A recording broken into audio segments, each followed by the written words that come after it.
une intervention militaire israélienne contre les sites d'enrichissement ou de stockage iranien serait-elle inévitable?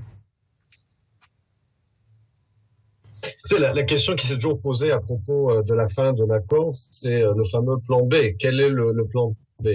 Et il est clair que s'il n'y a pas un nouvel accord qui à la fois s'assure qu'il n'y a pas de sunset clause et qu'il n'y aura pas effectivement de bombes iraniennes à long terme, alors se pose la possibilité effectivement d'une intervention militaire, soit israélienne, soit américaine, soit coordonnée. Cette possibilité, elle avait été soulevée, comme on sait, en 2012.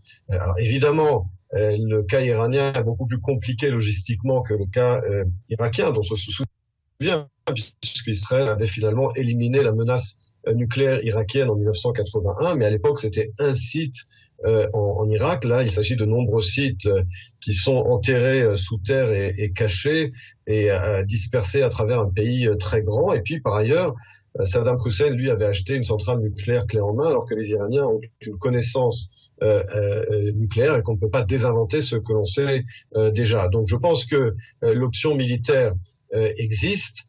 Israël, en tout cas, s'y est préparé depuis de nombreuses années.